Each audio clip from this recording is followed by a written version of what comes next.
L'information de ce 11 décembre vous est présentée par Lucille Cantat. Je vous le disais, les titres de l'actualité de ce mercredi. On commence avec les circuits courts entre producteurs et consommateurs. Une étude était commandée à ce sujet par le département et le Pays du Mans. Elle était présentée aujourd'hui et elle encourage l'amélioration de la visibilité des réseaux. Joël Doll, des candidats pour la présidence du Mans FC, alors que la mairie soutient le dossier de Jean-Pierre Pasquier, rencontre avec l'entrepreneur tourangeau dans ce journal.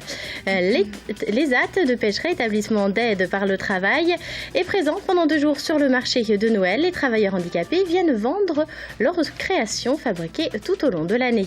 L'invité de l'info ce soir, Jean-Marie Jevaux, président du Conseil général de la Sarthe. Au programme, la nouvelle campagne du département pour attirer les entrepreneurs en Sarthe, ainsi que le budget 2014. Et on commence ce journal avec de l'agriculture et on parle des circuits courts en Sarthe. Des circuits qui permettent de réduire les intermédiaires entre le consommateur et le producteur. Une étude était présentée aujourd'hui au lycée agricole de la Géminière à Rouillon. Étude commandée par le Conseil général et le Pays du Mans. Au cœur de la réflexion, les circuits courts dans la restauration collective. L'idée d'une plateforme commune est abandonnée. Les experts préconisent davantage une meilleure visibilité de la distribution et de l'offre déjà existante. Florent Clavel.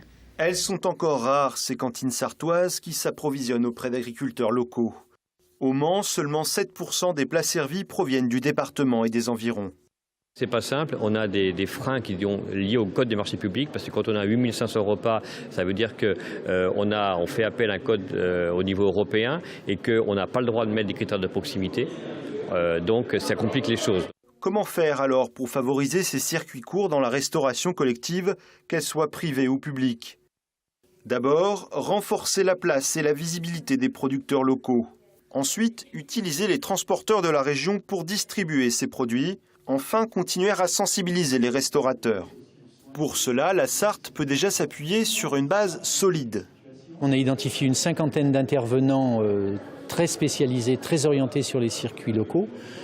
Ce qui est beaucoup par rapport au marché. Ce sont des producteurs, ce sont des distributeurs, des transformateurs, donc un tissu très riche, très dense. Et même des distributeurs nationaux ou régionaux qui ont des succursales locales ou des implantations locales très orientées vers les produits locaux. Donc par rapport à d'autres régions de France, c'est assez remarquable. Mais d'après ce producteur, rien ne se fera sans le soutien des collectivités locales.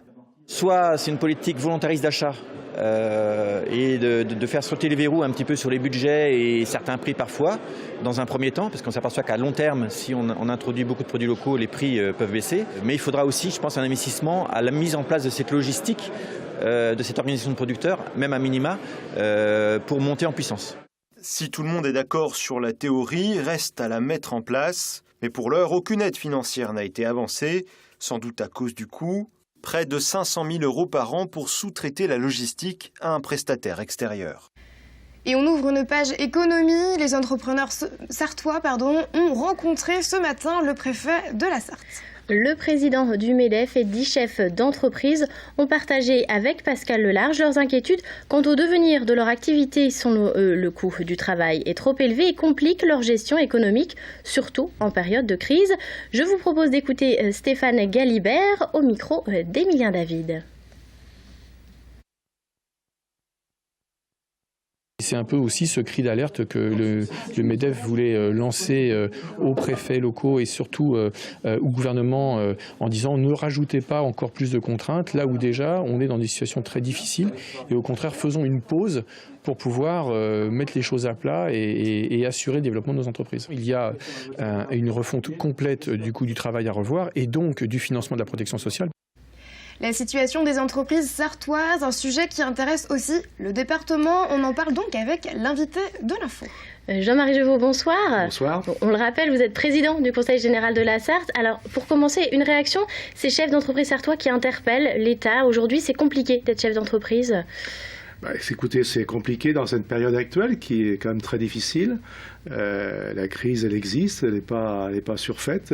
Il y a des entreprises qui quand même avancent, investissent, se développent, mais il y en a beaucoup qui souffrent. Alors, vous lancez une campagne pour attirer les chefs d'entreprise en Sarthe. Alors, justement, qu'est-ce qu'il faut faire? Que faut-il faire pour qu'ils viennent?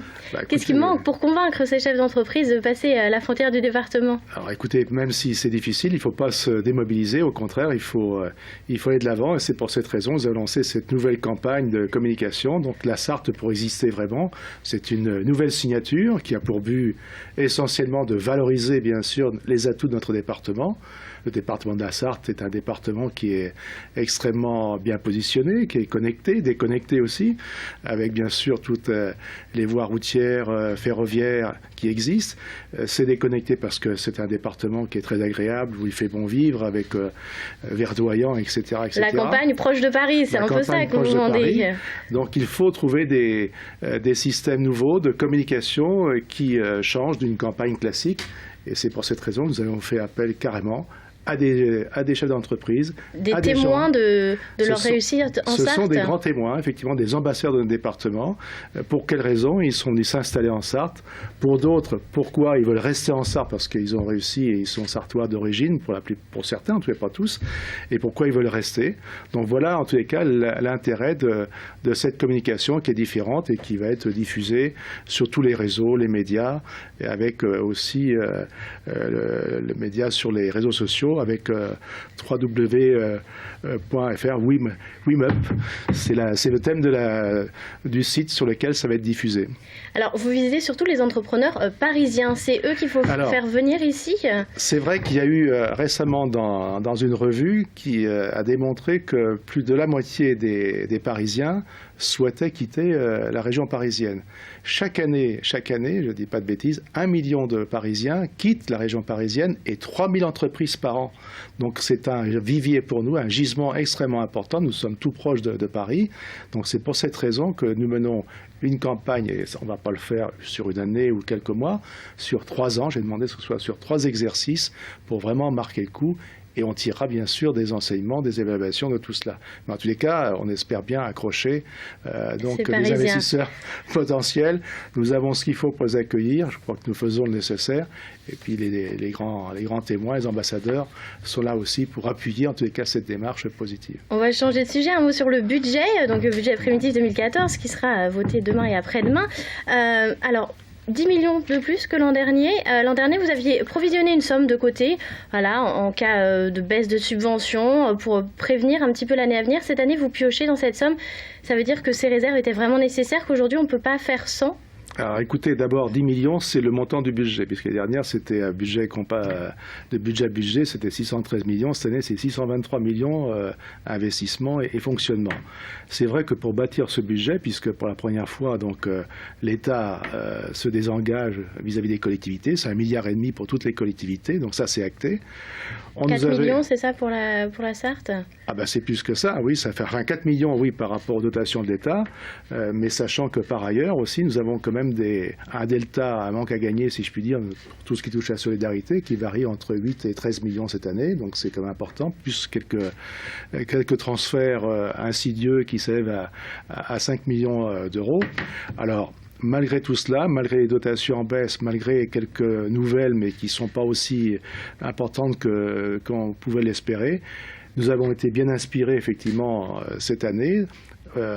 Par rapport à l'exercice 2012, nous avions donc des sommes qui n'avaient pas été utilisées, on les a retirées, on les a mis en réserve technique pour justement parer si nous avions des difficultés dans le montage financier de notre budget. Et c'est ce qui se passe cette année. Grâce à cela, on peut boucler notre budget. On prend recours à l'emprunt, bien sûr, de manière encore modérée, mais en tous les cas... Ça va servir à financer le plan collège, notamment, qui est le grand projet. Le plan collège, les investissements routiers, je pense qu'il n'y a pas que ça, aussi le numérique également aussi, qui va commencer à peser lourd, bien sûr, dans les finances du Conseil général, et puis bien d'autres sujets encore, mais en tous les cas, c'est vrai que grâce à cette réserve technique, que nous prélevons pour une partie, pas entièrement pour une partie, eh bien on peut boucler notre budget sans trop de difficultés, même si c'est difficile quand même. Il faut quand même bien faire attention. Merci Jean-Marie Jevaux d'être venu répondre à nos questions. Nous vous l'annoncions la semaine dernière, le maire du Mans et Claude Hervé soutiennent la candidature de Jean-Pierre Pasquier à la présidence du Mans FC. Mais un autre dossier est en course, celui de Joël Dold, entrepreneur tourangeau. Il se dit prêt à investir personnellement 200 à 300 000 euros. Le chef d'entreprise était au Mans ce mercredi pour rencontrer les différents acteurs du dossier Le Mans FC. Il a répondu aux questions de Florent Clavel. Quel est votre projet sportif ? Le projet sportif, je veux dire, à aujourd'hui, ce sera, je veux dire, que dans les 4 à 5 ans, de remonter en Ligue 2. Alors, j'y crois fermement. Nous sommes capables. On a une structure aujourd'hui de jeunes qui sont là en place. J'ai un coach qui y croit fermement. Moi aussi, d'ailleurs. Et je ferai tout financièrement pour qu'on ait une montée prochaine. Si ce n'est pas l'année prochaine, je veux dire, monter tout de suite en CFA2. Votre projet financier ? Aujourd'hui, à titre personnel, je vais amener entre 200 et 300 000 euros pour essayer d'aider l'ASSO, surtout. Et puis, j'ai un partenaire aussi financier qui va venir pour la CSP, qui va donner environ 300 400 000, même 500 000, je crois, pour cette année. Et puis, on va proroger tout ça, je veux dire, dans les années qui viennent, pour monter jusqu'à 2,5 millions, 3 millions même, pour les années qui viennent, c'est-à-dire dans les 5 ans qui viennent. Si vous n'êtes pas élu président, serez-vous prêt à vous associer ? J'ai entendu parler de M. Pasquier, je pense que c'est un homme qui est, je pense, ouvert à tout. Et pour moi, je serai ouvert aussi à lui pour essayer de faire un club, mais vraiment digne de ce nom. Et les élections pour la présidence du Mans FC auront lieu le 17 décembre prochain. Si vous vous êtes baladé sur le marché de Noël du Mans aujourd'hui, ou bien si vous y allez demain, vous pourrez peut-être découvrir le chalet de l'ESAT. L'établissement d'aide par le travail de Pêcheret prépare depuis plusieurs mois ce rendez-vous. Les travailleurs handicapés vendent pendant 2 jours leur création pour les fêtes de fin d'année du 100% fait main.